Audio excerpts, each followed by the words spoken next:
शुरुआत मैं आपसे करना चाहता हूं। ये अध्यादेश कब तक जारी होगा जो कैबिनेट से पास हुआ है, और दूसरा, क्या वर्तमान में आपके पास इतने अधिकार नहीं है, कानून नहीं है कि आप पेपर लीक के दोषियों को पर्याप्त सजा दे पाएं ताकि इस तरह के त्रासदी रुके?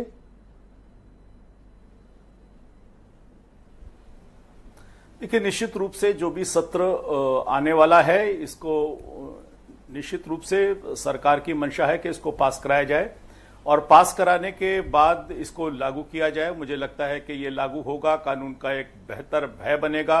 और ये कानून इतना कड़ा है ब्रजेश भाई कि इसमें उनकी दोषी पाए जाने पर संपत्ति कुर्क करने का भी इसमें प्राविधान है, और जो वित्तीय हानियां होंगी उस वित्तीय हानियों की भरपाई भी उन व्यक्तियों से होगी जो इसमें शामिल होंगे।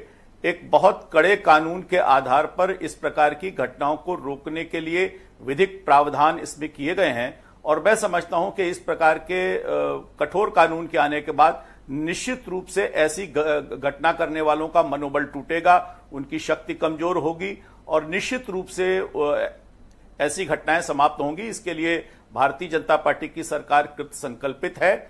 ऐसे शिक्षा पर पहले भी भारतीय जनता पार्टी ने चाहे नकल के विरोध में कानून बनाया हो, जिसकी उत्तर प्रदेश में नकल एक समय बहुत अधिक होती थी, हम लोगों ने देखा है। हम लोग उस समय हाई स्कूल इंटर के स्टूडेंट्स हुआ सर, दो प्रश्न है मेरे पास। तो वो एक दौर था, ऐसे कानूनों को पहला सवाल यह है कि पिछले 7 सालों में मैं देख रहा हूं, 7 से अधिक वर्षों में 11 से अधिक परीक्षाएं या तो उसमें पेपर लीक हुए, या परीक्षाएं रद्द हुई, या चीटिंग हुई, या किन्हीं कारणों से उन पेपरों को रद्द किया गया। इन 7 साढ़े 7 सालों में आपने ऐसी कौन सी कार्रवाई कर दी एग्जाम्पलरी, जिससे माने कि आप इनके खिलाफ बहुत कठोर कार्रवाई करना चाहते हैं? ब्रजेश भाई, सरकार की मंशा निश्चित रूप से इस व्यवस्था को ठीक करने की है। मैं आपका ध्यान आकृष्ट करना चाहूंगा उत्तर प्रदेश में सिपाहियों की भर्ती को लेकर पहली बार किसी राज्य सरकार ने उनके जो दौड़ने की स्पीड है इसको ट्रैक करने के लिए डिवाइस लगाई है, और उस डिवाइस का असर यह हुआ है कि पूरे देश के अंदर उनकी जो शारीरिक भर्ती होती है उसको उसने एडॉप्ट किया है। इसमें हमने बेहतरीन काम किया है। हमने इंटरव्यूज के नंबर कम किए हैं जिसके आधार पर भ्रष्टाचार बढ़ता था, और लगभग 5 सालों में 6.5 लाख से ज्यादा सरकारी नौकरी दी, उसमें कोई भी भ्रष्टाचार का एक भी मामला सामने नहीं आया है। हमने बेहतरीन काम किया है। निश्चित रूप से कुछ पेपर लीक हुए हैं, उस पर भी सरकार ने आगे बढ़ते हुए न केवल उसको बेदीराम का मसला आपने जरूर सुना होगा और पिछले 3 दिनों से लगातार सुर्खियों में है। बेदीराम के खिलाफ आप कार्रवाई क्यों नहीं करते? अगर आपकी मंशा साफ है, आपकी नीयत साफ है, आप कार्रवाई करना चाहते हैं, तो बेदीराम जैसे लोग जिन्होंने खुद अपने वीडियो में ये बात स्वीकार की है और उनका अतीत भी है इस पर, एक कार्रवाई आपने नहीं की। ब्रजेश भाई, ऐसा नहीं है। हम कानून इसीलिए लाए हैं।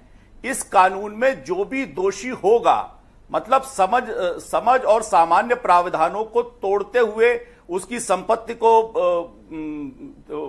समाहित कर लेना और कैसे उसकी भरपाई उसकी संपत्ति से हो, इसके लिए भी काम करना, कठोरतम प्रावधान किए हैं। और इस किसी भी मामले में अगर बेदीराम भी दोषी पाए जाएंगे तो बेदीराम और बेदीराम जैसे लोग भी बचने वाले अब नहीं है। सर, एक भी कोई पुलिस वाला अगर पूछने चला गया होता बेदीराम से, या बेदीराम का अतीत भी है, वो खुद स्वीकार भी कर रहे हैं, उनके खुद के वीडियो भी हैं, अब उसके बाद भी आप कह रहे हो जब कानून बनेगा तो कार्रवाई। क्या वर्तमान में कोई कानून नहीं है जो बेदीराम जैसों को गिरफ्तार करे? ब्रजेश भाई, आपने देखा है कि जब उत्तर प्रदेश की धरती पर पत्थर चलाने वाले लोग आए तो पहले हमने एक कानून को लाया, उस कानून के खिलाफ लोग गए तो उससे बड़े कानून को लाया, लेकिन ऐसा करने वालों के हाथों को हमने कमजोर करके उस समस्या का स्थायी समाधान किया है। भारतीय जनता पार्टी की उत्तर प्रदेश की सरकार की मंशा निश्चित रूप से इस समस्या के जब कानून बनेगा तब फिर बेदीराम पकड़े जाएंगे, और हम स्टेप बाय स्टेप। तब तक लोग इंतजार करें सर कि बेदीराम एक और कांड कर दें?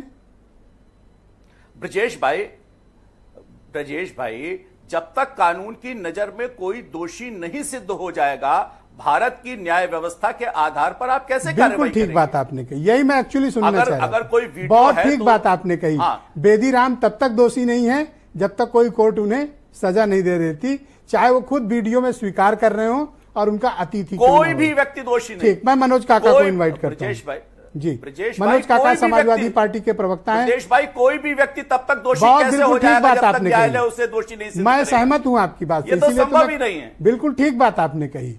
बेदीराम को अधिकार है बाहर रह के और कांड करने का। मनोज काका